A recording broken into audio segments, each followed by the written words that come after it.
des choses que le Seigneur fait dans notre vie. On n'a pas de mots pour les exprimer. On les exprime seulement par des pas de danse. Alléluia! Vous pouvez vous rasseoir.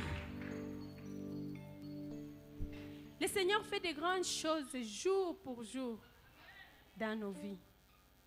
Tu peux dire, je n'ai pas vu la main du Seigneur. Quel effort tu as fourni pour te réveiller? Tu dormais, même les souris sont entrées dans ta couverture. Alléluia. Nous bénissons le Seigneur encore pour cette matinée où il nous a convoqués pour nous parler, pour parler à nos cœurs. Et depuis un certain temps, depuis quelques semaines, l'homme de Dieu nous a parlé du thème « Vaincre la stagnation ». Et nous allons continuer dans ce même thème. Et lorsqu'il était en train de parler de vaincre la stagnation, il nous a parlé des moyens pour sortir de la stagnation, des moyens pour vaincre la stagnation. Alléluia. Et quelques hommes de Dieu sont passés pour nous parler de quelques moyens, certains moyens qui ont été cités pour vaincre la stagnation. Ils ont parlé de vaincre la stagnation par la parole de Dieu, vaincre la stagnation par la foi. Ils ont parlé de vaincre la stagnation par l'œuvre de la rédemption. Alléluia. Et aujourd'hui, nous continuons. Nous allons parler de vaincre la stagnation par les témoignages. Alléluia. Vaincre la stagnation par les témoignages. Les témoignages, l'homme de Dieu nous a dit que c'est l'un des moyens par lesquels nous pouvons vaincre la stagnation. Les témoignages, c'est quoi? Selon la définition que j'ai donnée, les témoignages, c'est un rapport sur un fait vécu ou connu. Un rapport que vous donnez sur quelque chose que vous avez vécu, quelque chose que vous avez connu, soit une preuve de quelque chose qu'on a vécu, dont vous prouvez, vous donnez la preuve. Et témoigner, c'est parler pour faire connaître quelque chose qu'on a vécu. Parler pour faire connaître ce qu'on a vécu. Dans notre domaine, en tant qu'enfant de Dieu, les témoignages que nous donnons la plupart par des fois cadrent avec les choses que nous avons vécues, la main de Dieu que nous avons vue dans notre vie, les expériences que nous avons vues avec notre Dieu, que nous avons vécues avec notre Dieu. Et ce sont souvent les expériences qui sortent de l'ordinaire, qui dépassent notre entendement. Alléluia. Lorsque nous vivons, nous expérimentons avec les choses avec notre Seigneur, ces choses-là constituent les témoignages. Lorsque nous pouvons les raconter, lorsque nous pouvons les partager avec d'autres personnes, ce sont des choses qui aident les gens et qui nous aident aussi, mais que nous devons aussi exploiter pour sortir de la stagnation. Alléluia. Les témoignages, c'est quelque chose qui nous aide à sortir de la stagnation parce que c'est quelque chose, c'est un souvenir. C'est un souvenir des choses que nous avons vécues. Et lorsque nous nous rappelons des choses que le Seigneur a réalisées avec nous, lorsque nous pouvons nous souvenir de ces choses, quand nous pouvons nous retrouver devant une situation où nous ne savons pas quoi faire, ces choses-là nous rappellent que Dieu avait agi avec toi. Dieu avait fait quelque chose. Et ce sont des choses qui réveillent notre foi, qui nous réconfortent, qui nous donnent la force pour que nous puissions avancer, même si nous étions déjà limités. Les témoignages, c'est quelque chose de très important. Les témoignages, c'est important pour la personne qui a vécu la situation. Les témoignages, c'est aussi important pour d'autres personnes. Ce n'est pas seulement la personne qui a vécu l'expérience qui est le bénéficiaire du témoignage, mais aussi d'autres personnes qui vont écouter les témoignages. Alléluia. Lorsque le Seigneur fait des choses dans votre vie, ce n'est pas pour vous. c'est aussi pour nous, Attaque Église. C'est la raison pour laquelle les pasteurs insistent chaque fois. Venez témoigner. Venez témoigner. Alléluia. Puisque si vous prétendez que cette chose-là n'a pas d'importance pour vous, venez seulement dire ça, puisqu'il y a quelqu'un dans cette salle. Peut-être à la radio qui va écouter même à la radio. Et votre témoignage va les réconforter. Aujourd'hui, généralement, surtout dans notre milieu, les gens ont perdu la culture ou n'ont pas même développé la culture de témoigner. Je sais que c'est compte tenu de beaucoup de choses, entre autres la situation sécuritaire de notre région. Aujourd'hui, si le Seigneur me bénit avec 10 000 $ et que je viens ici pour témoigner que voici le Seigneur m'a béni avec 10 000 $, peut-être le soir, même avant de quitter seulement ici, quelqu'un va me filer pour aller voir là où je vais entrer. Et le soir, il va dire, les 10 000 là dont tu as parlé à l'église, est-ce que tu peux les amener? Et ce sont des stratégies que le diable a utilisées pour essayer de nous freiner. Pour que nous ne puissions pas édifier l'église de Dieu par les bienfaits de l'Éternel. Mais nous devons braver cela. Le diable essaie de nous intimider, essaie de nous décourager par toutes ces stratégies-là. Nous devons avoir la foi et savoir que le Seigneur qui nous a donné la bénédiction est capable aussi de protéger et de préserver cette bénédiction. Alléluia. J'aimerais que nous puissions lire 1 Samuel chapitre 17. 1 Samuel chapitre 17, nous allons lire les versets 32, à partir du verset 32 jusqu'au verset 37, et puis nous allons sauter, nous allons lire les versets 40 à 46. Et notre deuxième texte, nous allons les lire dans Apocalypse chapitre 12, le verset 11. 1 Samuel 17 dit ceci, le verset 11. 1 Samuel 17 dit ceci. David dit à Saül, que personne ne se décourage à cause de ces Philistins. Ton serviteur ira se battre avec lui. Saül dit à David, tu ne peux pas aller te battre avec ces Philistins car tu es un enfant et il est un homme de guerre dès sa jeunesse. David dit à Saül, ton serviteur faisait paître les brebis de son père. Et quand un lion et un ours venaient en enlever une du troupeau, j'ai couru après lui, je l'ai frappé et j'arrachai la brebis de sa gueule. S'il se dressait contre moi, je le saisissais par la gorge, je l'ai frappé et je l'ai tué. C'est ainsi que ton serviteur a terrassé les lions et l'ours. Et il en sera du Philistin de cet incirconcis comme l'un d'eux, car il a insulté l'armée du Dieu vivant. David dit encore, l'Éternel qui m'a délivré de la griffe du lion et de la patte de l'ours, me délivrera aussi de la main de ces Philistins. Et Saül dit à David, va, et que l'Éternel soit avec toi. Verset 40 à 46. Il prit en main son bâton, choisit dans les torrents 5 pierres polies et les mit dans sa gibecière des bergers et dans sa poche. Puis sa fronde à la main, il s'avança contre les Philistins. Le Philistin s'approcha peu à peu de David et l'homme qui portait son bouclier marchait devant lui. Le Philistin regarda et lorsqu'il aperçut David, il le méprisa, ne voyant en lui qu'un enfant blond et d'une belle figure. Le Philistin dit à David, suis-je un chef pour que tu viennes à moi avec des bâtons? Et après l'avoir maudit par ses dieux, il ajouta, viens vers moi, et je donnerai ta chair aux oiseaux du ciel et aux bêtes des champs. David dit aux Philistins, tu marches contre moi avec l'épée, la lance et les javelots, et moi je marche contre toi au nom de l'Éternel des armées, du Dieu de l'armée d'Israël que tu as insulté. Aujourd'hui, l'Éternel te livrera entre mes mains.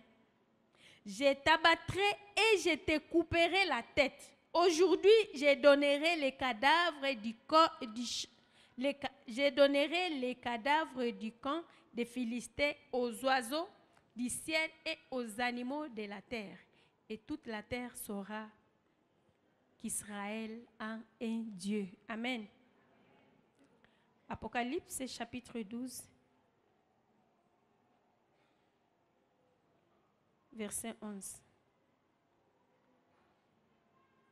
Ils l'ont vaincu à cause du sang de l'agneau et à cause de la parole de leur témoignage. Et ils n'ont pas aimé leur vie jusqu'à craindre la mort. Alléluia.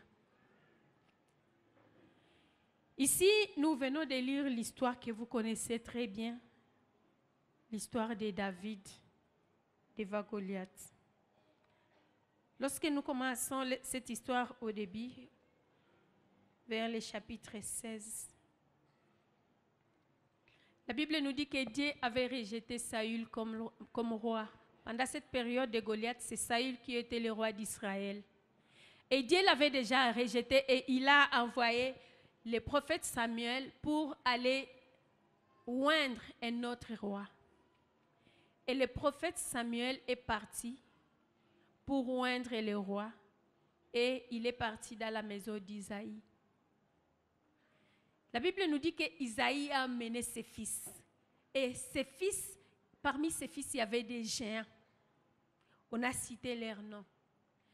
Et le Seigneur a dit que parmi tous ces 7 fils-là, le roi n'y est pas. Il lui a demandé, c'est tout ce que tu as comme fils. N'y a-t-il pas un autre? Il a dit, il y a un petit garçon qui est resté dans la brousse. Et le prophète lui a dit, amène ce garçon-là. Quand David est arrivé, et il a été choisi par Dieu pour être le roi d'Israël. Alléluia. La Bible ne nous dit pas que lorsqu'on a fini de oindre David, il est monté sur le trône. Non. David est retourné dans la brousse. Il est retourné à son travail de paître les troupeaux. Et là, avant d'aller d'abord dans ce travail-là, de retourner dans la brousse, la Bible nous dit que David, quand on a fini de le oindre, il a été saisi par l'Esprit de Dieu. Il n'était plus seul. Lorsqu'il est rentré dans la brousse, il n'était plus seul. Il était saisi de l'Esprit de Dieu. Il était avec l'Esprit de Dieu. Mais il était toujours berger. Alléluia. Il est retourné dans la brousse. Et là, dans la brousse, il a commencé à vivre des expériences. Ce n'était pas de bonnes expériences, bien-aimés. Lorsque parfois nous attendons, nous écoutons les témoignages, ça fait du bien quand nous écoutons ça. Ça nous édifie. Mais la personne qui a vécu la chose, il faut lui demander qu'est-ce que tu sentais. Lorsque David était devant les lions et devant l'ours, ce n'était pas agréable. C'était des expériences qui étaient difficiles. Mais au travers de ces expériences, Dieu était en train de constituer un témoignage pour David. Un témoignage qui pourra aider un peuple. Alléluia. Lorsque nous cherchons des témoignages, nous n'aurons pas seulement de très beaux témoignages. J'ai demandé à Dieu de me donner la voiture et il m'a donné une Prado. C'est un témoignage, alléluia. Et c'est bon, ça édifie. Peut-être quelqu'un est ici et il est en train de se dire, Seigneur, namienda pataka kugari, namienda pataka kumoto. Je resterai pire. Mais quand il attend ce témoignage, il dit, oh, donc Dieu continue à donner des véhicules et des motos aux gens. Donc moi aussi, je ne resterai pas piéton. Alléluia. Ça remonte sa foi. Mais il y a d'autres témoignages, bien-aimés. Lorsqu'on est en train de vivre la situation là qui va constituer les témoignages, ce n'est pas facile. David était derrière les troupeaux. Il était seul dans la brousse. Mais il était avec Dieu. Et le Seigneur a commencé à constituer les témoignages pour David. J'aimerais que lorsque nous serons en train d'aller avec ces passages, que nous puissions aussi relever quelques bénéfices du témoignage. David était dans la brousse, il était seul. Il était seulement avec les brebis. Et lorsque le lion est venu, ce sont les brebis qui ont vu la scène, qui ont vécu la scène. C'est David seul qui savait ce qu'il avait vécu. Mais lorsque nous voyons les passages que nous venons de lire, si nous lisons un peu plus avant, dans le verset 20 quelques, on est en train de nous montrer comment Isaïe, le père de David, a envoyé David sur les champs de bataille, puisque le peuple de Dieu, avec le roi Saül, ils étaient en bataille avec l'armée des Philistins. Ils étaient dans la guerre. Et l'armée des Philistins, ils avaient un géant dans cette armée-là. Un géant qui avait jeté un défi, qui avait lancé un défi sur le peuple d'Israël pour dire choisissez un homme. Moutafute Mwanaoum. Alléluia. En Swahili, ça se dit bien. Mwanaoum. Mwenyata pambana nami. Un homme qui va venir combattre avec moi.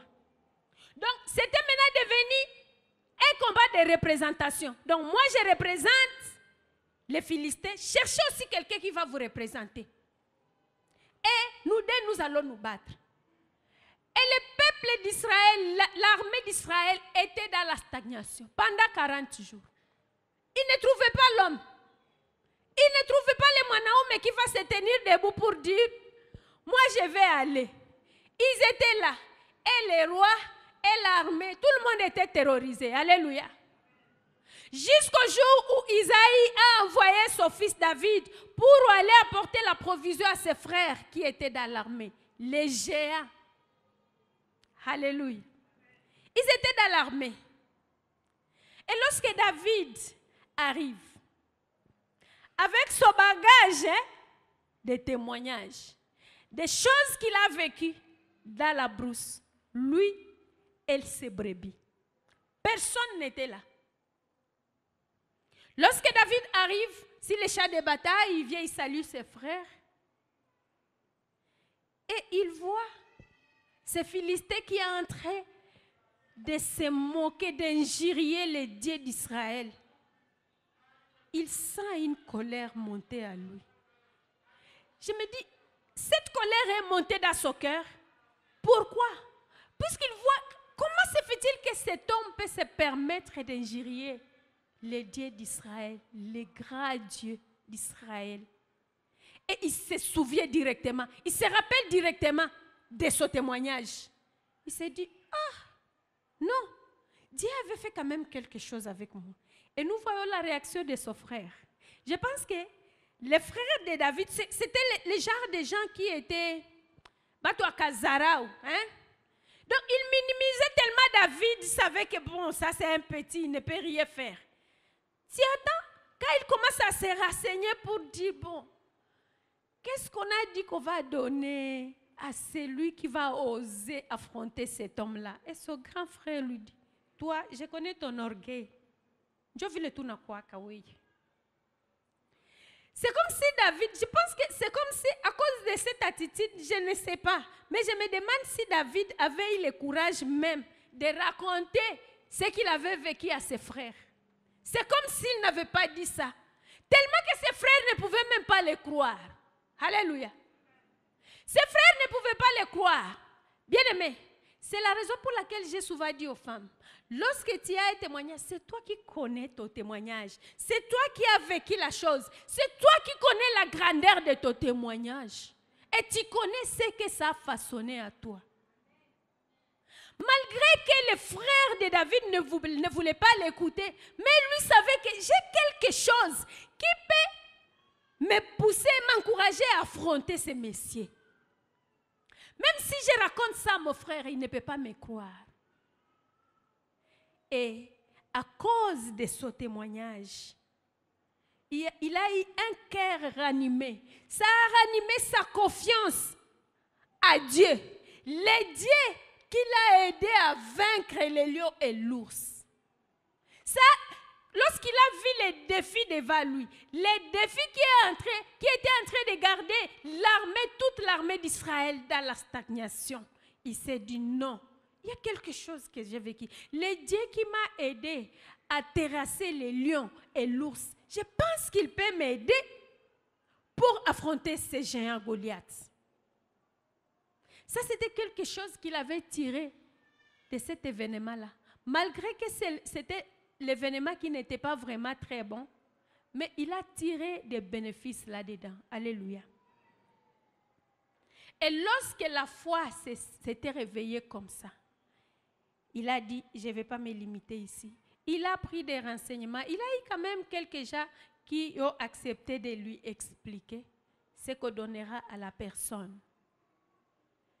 Et quand il a eu le cœur ranimé, la foi qui était réveillée en lui, il s'est dit, je vais prendre courage. Il a pris le courage d'aller chez le roi. Alléluia. Il ne faisait même pas partie de l'armée du roi. Il n'était pas militaire. Il était berger. Alléluia. David était berger. Mais il a eu le courage de dire, je vais aller vers le roi. Je vais aller lui proposer ce que je pense dans mon cœur. Pourquoi il a eu ce courage? C'est à cause du témoignage qu'il avait. Il a dit, avec ce témoignage, je pense que je peux affronter cet homme. Il a partagé son témoignage avec le roi. Monsieur le roi, voici j'étais dans la brousse. Le lion est venu. L'ours est venu. J'ai arraché la brebis. Et quand le lion voulait se dresser contre moi, je le tenais par la gorge. Alléluia. Il a eu ce courage-là puisque c'était une expérience qu'il avait déjà vécue. Alléluia. Lorsque tu es en train de traverser des choses, parfois tu te poses la question, Seigneur, pourquoi seulement moi je peux vivre ça? Le Seigneur est en train de constituer ton témoignage. Aujourd'hui, tu ne peux pas comprendre pourquoi. Tu ne peux pas comprendre l'importance de cette situation dans laquelle tu es en train de traverser. Mais le Seigneur est en train de constituer un témoignage pour toi. Un témoignage qui va édifier beaucoup de gens. Un témoignage qui va t'aider à affronter un défi qui est là devant. Alléluia. Et David a eu ce courage-là. Il s'est dit, je pense que je vais parler au roi. Il a parlé au roi. Alléluia. Et ceci me rappelle une autre histoire qui est dans Josué chapitre 14, versets 6 à 9. L'histoire de Caleb. Caleb, ils sont déjà arrivés dans la terre promise. Et lorsqu'il était parmi les 10 espions qui étaient partis à Jéricho, tous les autres 8 ont découragé le peuple.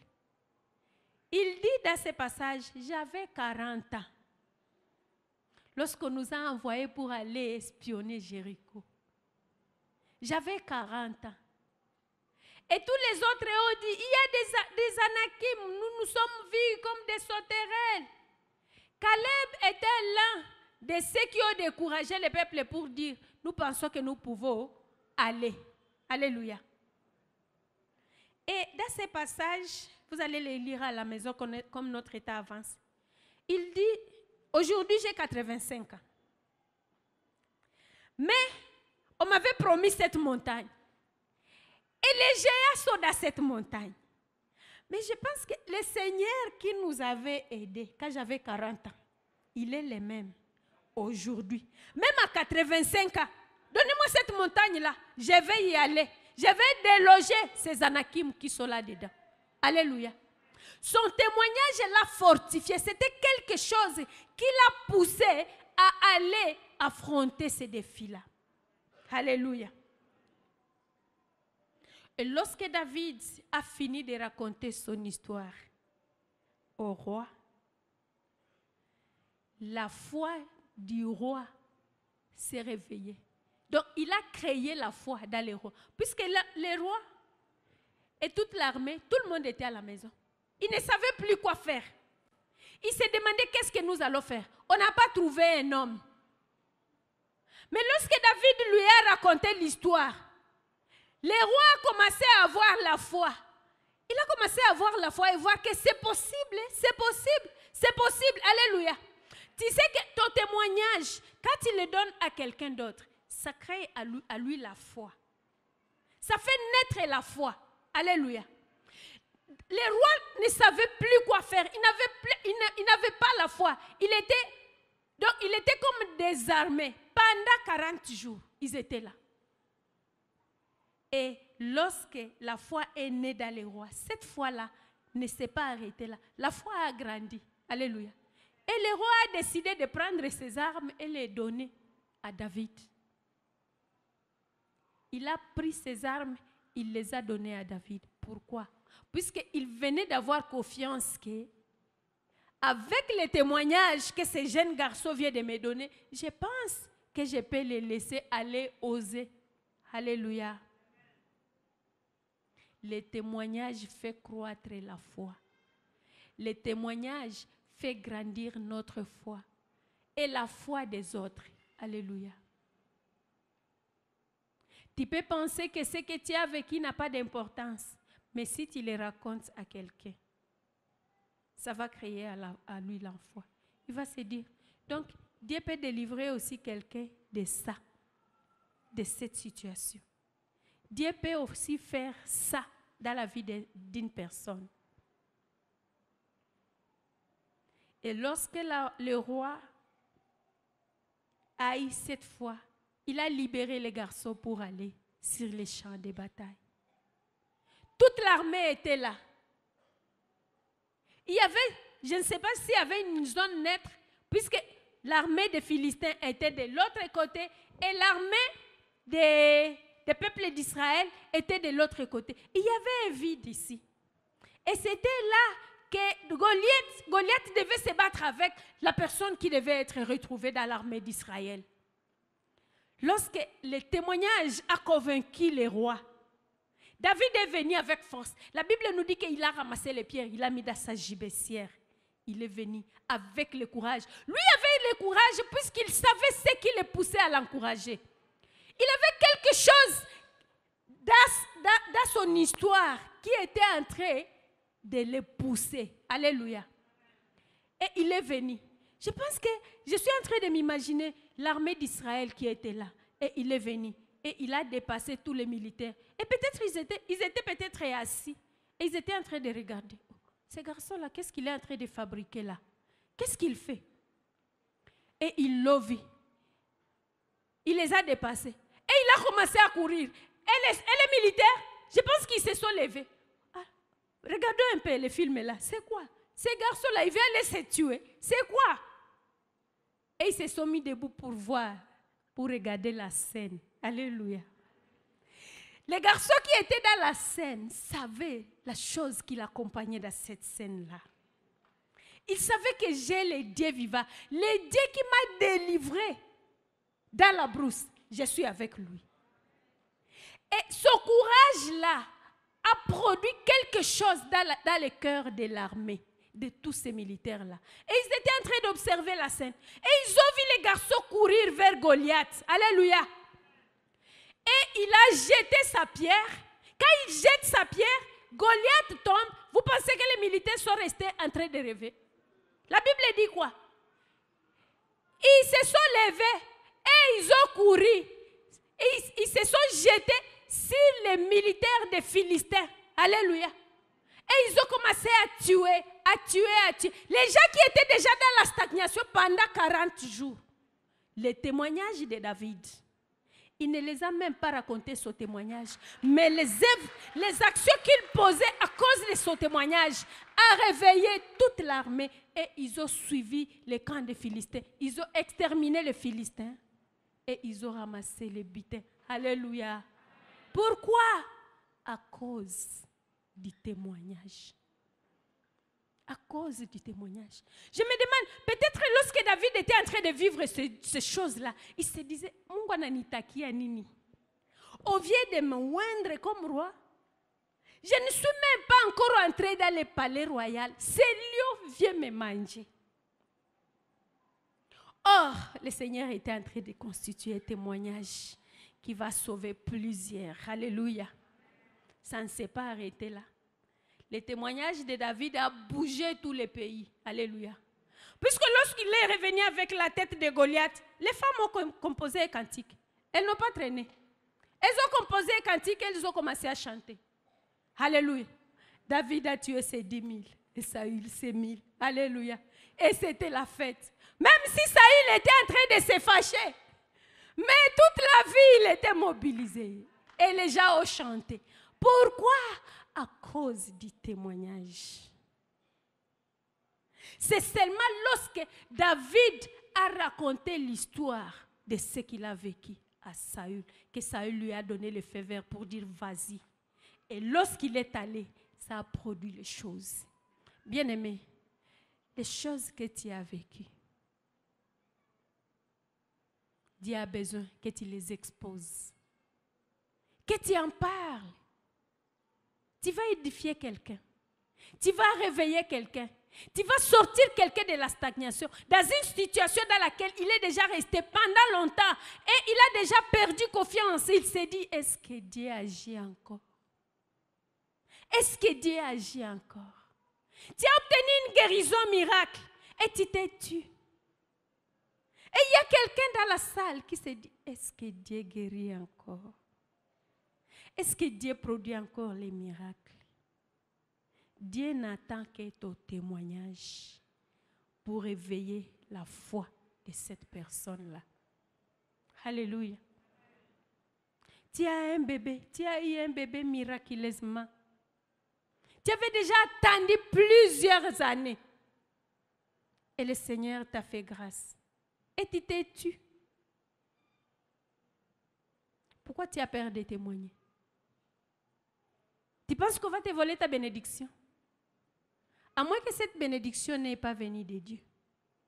Le Seigneur, quand il donne la bénédiction, il assure la sécurité de la bénédiction. Alléluia. Il assure la sécurité de la bénédiction. Alléluia.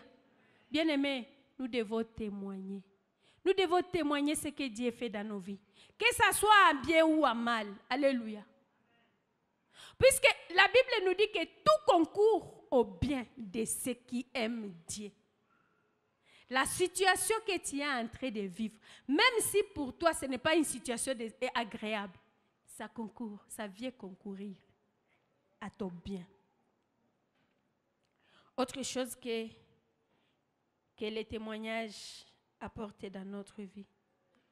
Les témoignages poussent Dieu à agir encore. Vous savez que lorsque nous donnons les témoignages, nous rendons gloire à Dieu. Alléluia. Les choses que nous vivons dans notre vie, c'est Dieu qui les permet. Nous rendons gloire à notre Dieu. Nous disons, Seigneur, merci. Dieu aime que nous puissions lui rendre toute la gloire. Que toute la gloire, dans tout ce qu'il fait dans notre vie, il veut recevoir toute la gloire. Alléluia. Il veut que nous puissions l'adorer. Il veut que nous puissions l'élever. Il veut que nous puissions faire atteindre ses hauts faits. Alléluia. Mais lorsque nous nous taisons, ça fait mal à Dieu. Mais lorsque nous parlons, ça pousse Dieu encore à agir. Lorsque David est allé parler au roi pour dire, voici que j'ai tué par la main de Dieu, par la grâce de Dieu, par la puissance de Dieu, j'ai tué le lion et l'ours. Je pense aussi que Goliath va aussi mourir comme le lion et l'ours. Quand il a attendu, quand Dieu a attendu, il a vu que David veut rentabiliser ce témoignage-là. Il a agi. Alléluia. Il a agi. Il a dit, je vais t'accompagner aussi dans ce défi qui est devant toi. Je vais t'accompagner et tu vas terrasser Goliath. Et ça s'est fait. Lorsque nous donnons les témoignages, nous rendons gloire à Dieu. Dieu agit. Dieu aime agir encore dans notre vie. Nous pouvons voir l'exemple qui est dans Luc chapitre 17, les versets 11 à 19. Vous allez lire ça. Ça parle des 10 lépreux. Les 10 lépreux qui sont venus vers Jésus pour lui dire, si tu veux, tu peux nous rendre pire. Et Jésus-Christ les a répondu, allez vous montrer au sacrificateur. Et la Bible nous dit que quand ils sont arrivés à route, ils se sont trouvés que tous les 10 étaient déjà guéris avant d'arriver là où on les a dit d'aller se montrer. Et l'un, un Samaritain, Il a dit non, je ne peux pas continuer. Je dois d'abord rentrer pour aller dire à la personne qui m'a dit d'obtenir la guérison. Je dois aller lui montrer que je suis déjà guéri. Quand il est venu vers Jésus, est-ce que Jésus s'est fâché? Qu'est-ce qu'il a dit? Les lecteurs de la Bible, qu'est-ce que Jésus a dit? Où sont les autres? Où sont les autres? Jésus-Christ voulait recevoir 10 témoignages. Mais un seul est venu témoigner. Et Jésus demande, où sont les autres? Est-ce qu'ils ne sont pas guéris? Alléluia. Cela montre que Dieu aime que nous puissions témoigner, que nous puissions lui rendre des actions de grâce, que nous puissions lui être reconnaissants pour ce qu'il fait pour nous. Alléluia. Et Jésus-Christ a ajouté à dire, va, ta foi t'a sauvé. Alléluia. Lui, il a reçu encore en plus le salut, en plus de la guérison, il a reçu le salut. Et le 9. Vous savez, quand on a le salut, on a tout. Tu peux bien guérir de la lèpre aujourd'hui, mais si tu n'as pas Dieu, une autre maladie va t'attraper. Mais c'est ce que nous faisons chaque jour. Dieu te donne, il te donne, il te donne. Nous sommes devenus des demandeurs internationaux ou quoi? On demande seulement, on demande. Dieu a agi. On vient encore, Seigneur, encore donne. Mais ce qu'il t'a déjà donné, tu as déjà rendu grâce. Est-ce que tu as déjà témoigné? Alléluia. Nous devons rentabiliser les témoignages pour la gloire de Dieu. Vous savez que lorsque nous ne témoignons pas, vraiment, c'est un manque à gagner pour l'Église de Dieu. C'est que les témoignages produisent dans notre vie. Ce qui produit les témoignages. Qu'est-ce que les témoignages produisent? C'est bien les témoignages, mais les témoignages est produit par quoi? Comment on peut avoir les témoignages? Comment on peut obtenir un témoignage? Quelqu'un peut se dire, moi, je n'ai pas de témoignage. Je ne sais même pas, quand on dit témoigne, moi, je manque quoi dire. Ce n'est pas que tu manques quoi dire. Tu ne veux pas seulement compter les bienfaits de Dieu. Il y a un cantique qui dit, comptez les bienfaits de Dieu. Mais le tout devant tes yeux. Si tu rentres dans ta vie, tu vas voir beaucoup de choses que le Seigneur fait pour toi. Alléluia. La première chose qui produit les témoignages, c'est la connexion avec Dieu. Avant que David soit oint comme roi, on ne nous parle pas de sa vie. On ne nous parle même pas de son histoire. C'est seulement lorsqu'il est entré en connexion avec Dieu qu'il a commencé à voir des choses se produire dans sa vie. Quand il a eu la connexion avec Dieu, il a vécu cette expérience dont on nous parle dans la Bible. Il a gardé cette connexion avec Dieu. Il ne s'était pas limité là pour dire, bon, je suis champion, je suis le champion. Maintenant, je n'ai plus besoin de Dieu. Mais il est resté connecté à Dieu. Et comme il était resté connecté à Dieu, il a encore vécu une autre expérience de Goliath. C'est puisqu'il était resté connecté à Dieu. Avant qu'il puisse aller devant Goliath pour aller combattre avec lui, il s'est dit, le Dieu qui m'a aidé quand j'étais dans la brousse, c'est le même Dieu qui va te donner, qui va donner ta chair à ma main. Alléluia. Le même Dieu, le Dieu vivant.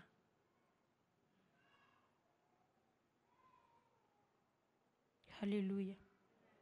La connexion avec Dieu.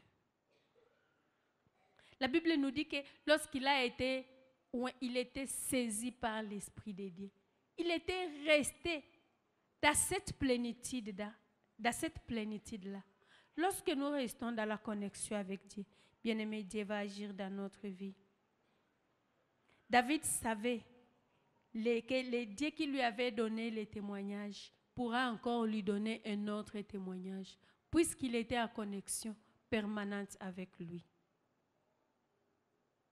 Parfois, nous demandons des choses à Dieu, mais est-ce que nous regardons d'abord notre connexion avec Dieu? C'est comment?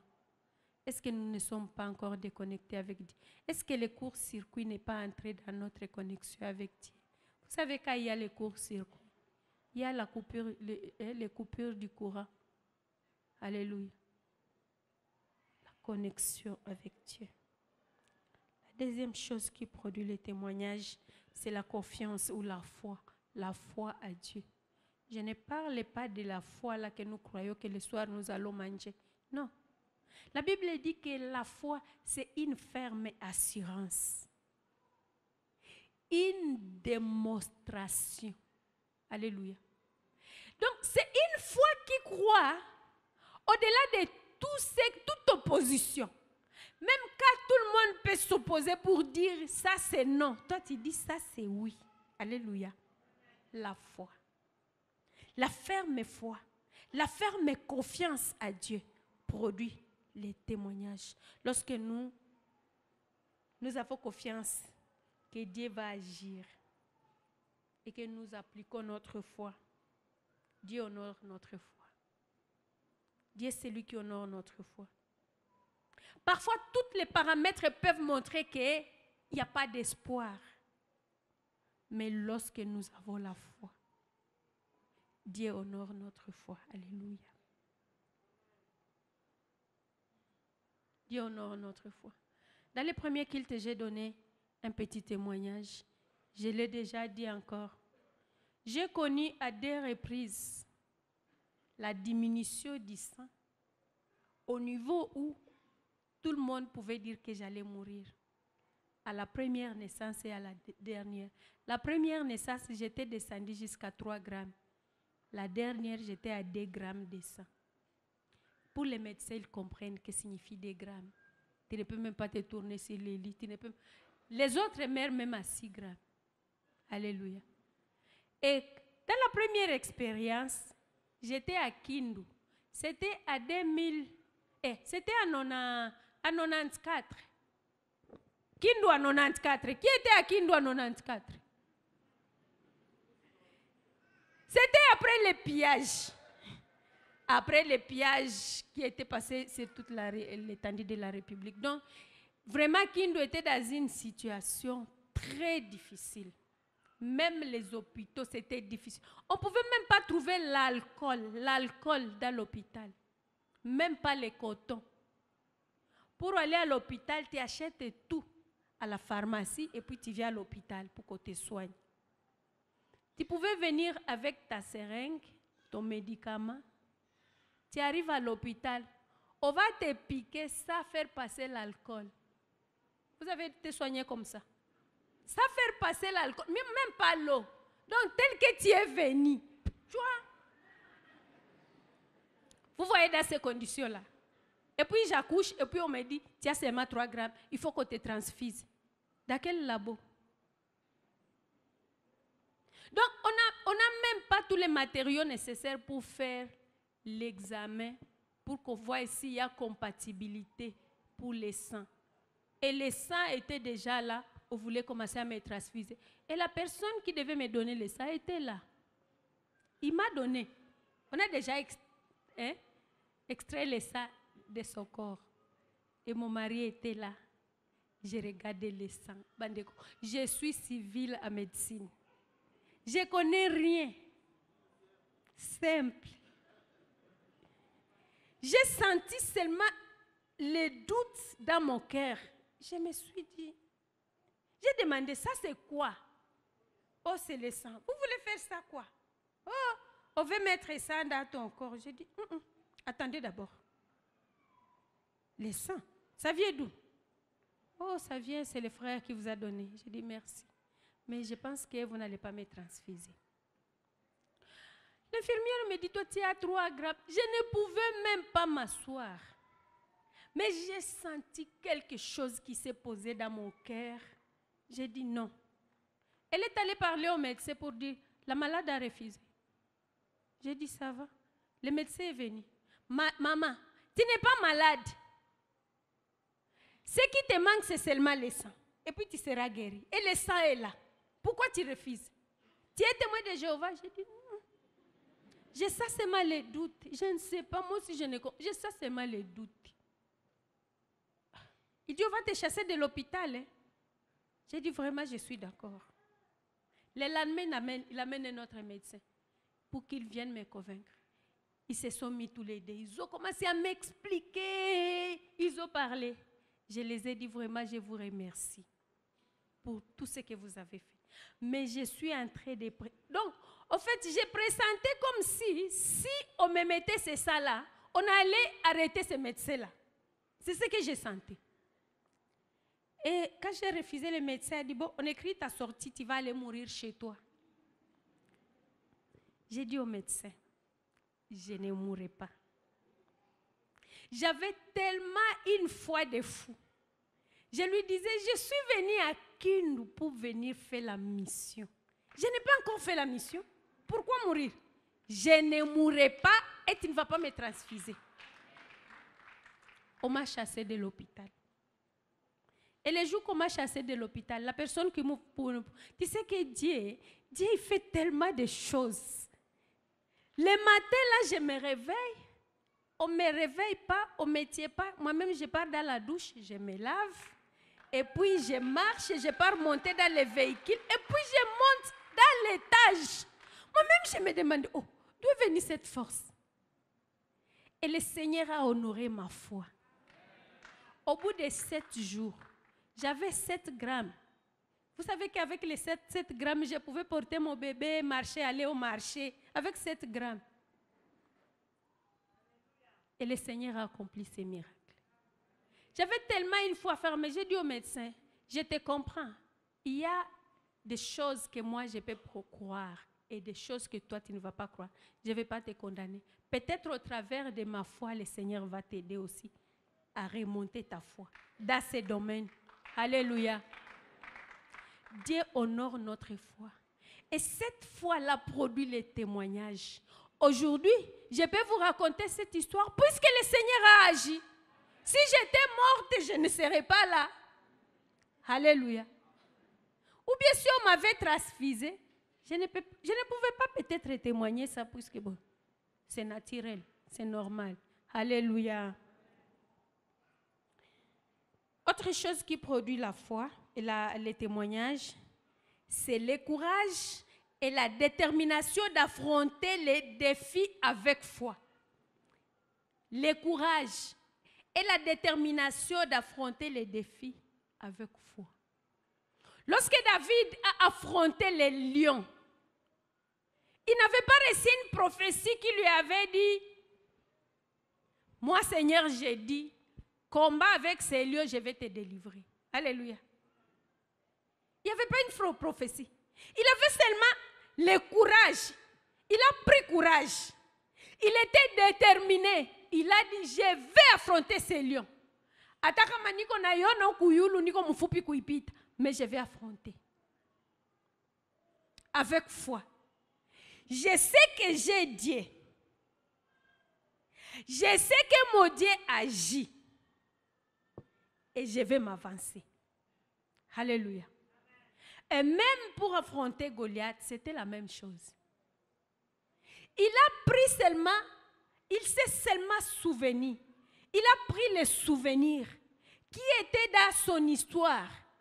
Et il a dit, je pense que je vais avancer vers Goliath. Personne ne lui avait dit que tu vas vaincre. Voici les secrets, là où il y a la faiblesse de Goliath. Personne ne lui avait dit ça. Mais il a pris seulement le courage avec foi et détermination. Il a dit, j'y vais. Ce qui va arriver, que ça arrive. Alléluia. C'est cette détermination-là, ce courage-là qui produit les témoignages. Tu veux avoir un témoignage, tu veux expérimenter des choses avec Dieu. Ne sois pas peureux. Ne sois pas peureux. Comme tu as la foi, fais la démonstration de ta foi. Et la démonstration de ta foi, c'est le courage. C'est le fait de prendre l'initiative et tu t'avances vers les défis. Alléluia. Et le Seigneur sera avec toi. Et toi-même, tu vas te dire, mina biwez. Ambo, bina wezekan. Et ça devient un témoignage. Alléluia. J'aime ces jeunes gens, Shadrach, Meshach et Abednego. Quand ils ont dit au roi Nebuchadnezzar, nous n'allons pas adorer la statue. Nous n'allons pas l'adorer. Nous avons un Dieu. Nous adorons les dieux vivants. Notre Dieu peut ou n'est pas nous délivrer. Mais nous pensons que nous allons affronter ces défis-là. Nous allons affronter la fournaise. Nous allons accepter. Jetez-nous. Jetez-nous. Bien aimé, s'ils avaient peur, est-ce qu'on allait parler d'eux? Ils se sont jetés et le Seigneur a fait ce qu'il a fait. Donc, lorsque nous prenons le courage et la détermination avec foi d'affronter les défis, Dieu fait sa part. Dieu fait sa part. Puisque nous croyons à Dieu. Et Dieu, non. Il ne peut pas accepter que... Donc, c'est comme si vous défiez Dieu. Vous dites, Seigneur, avec toi, je vais m'avancer. Et Dieu ne peut pas vous laisser.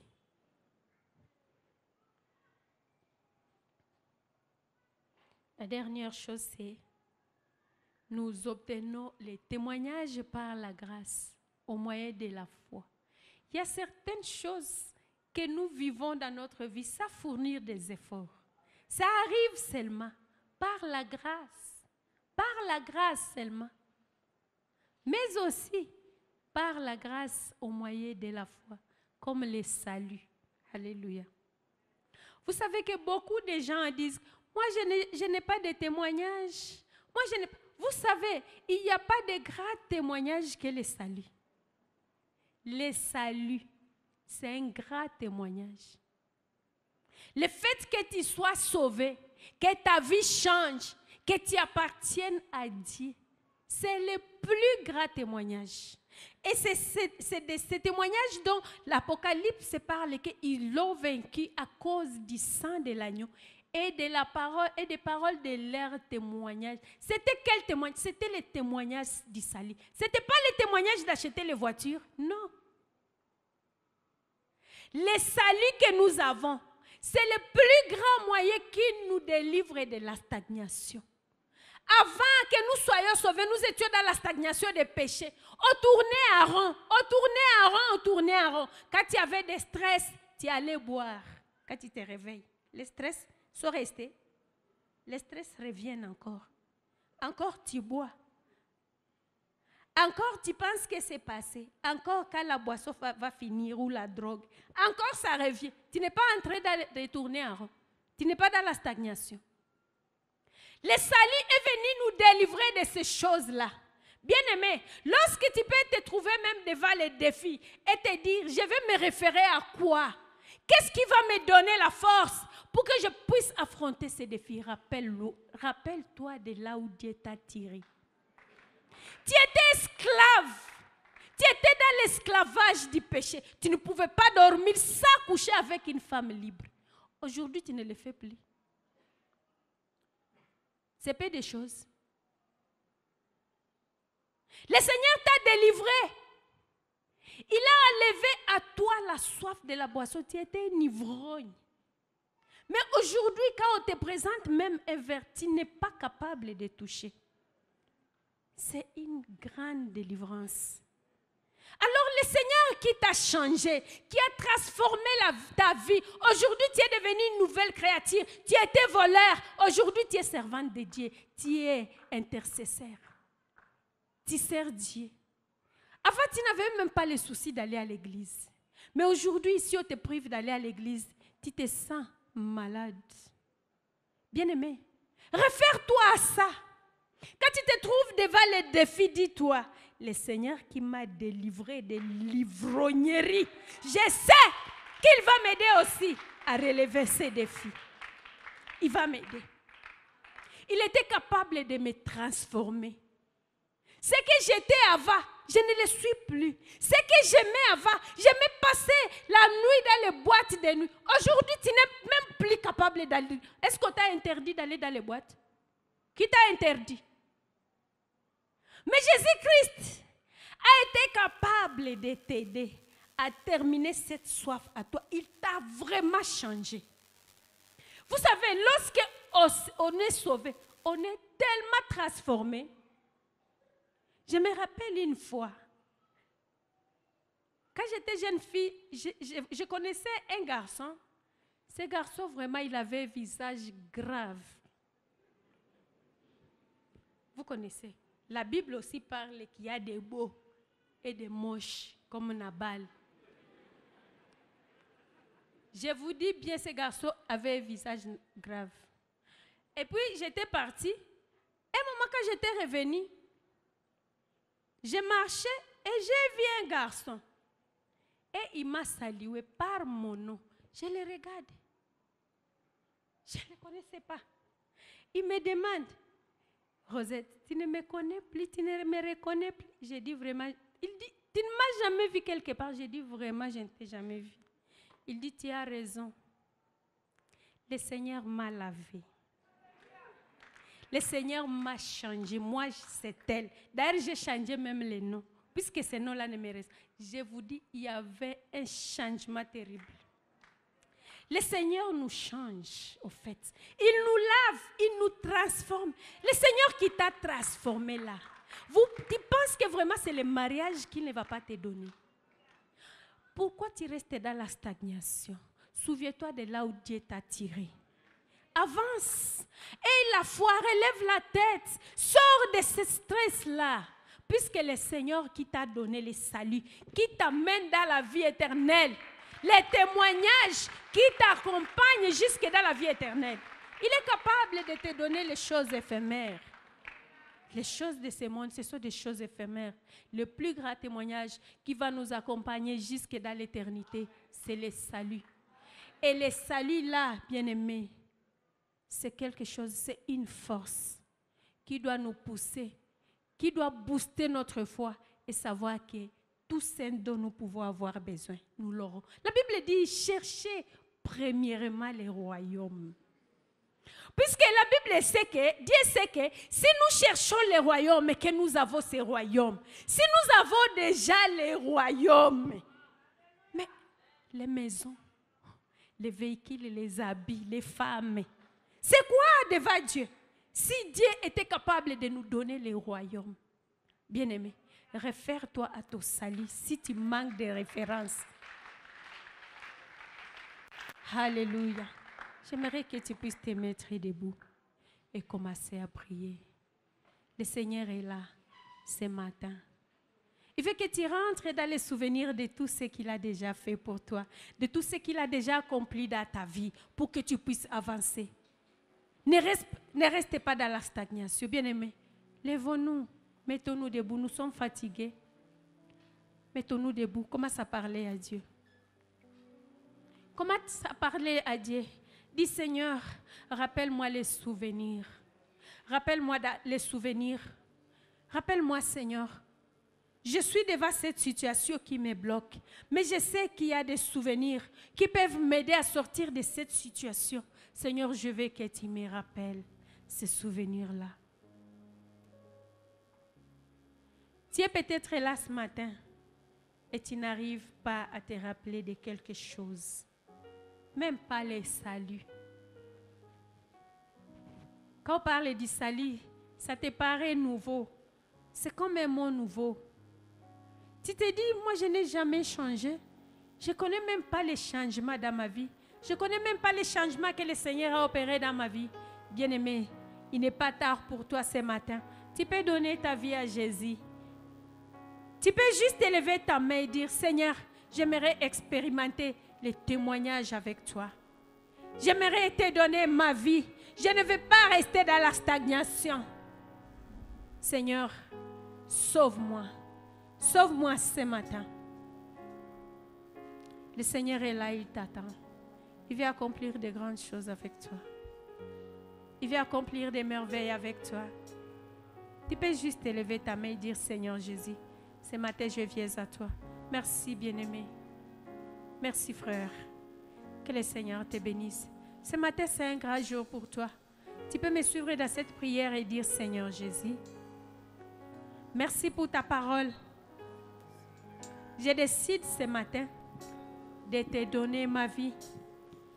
Je vais expérimenter les témoignages du salut. Inscris mon nom dans les livres de vie. Pardonne tout mon passé coupable.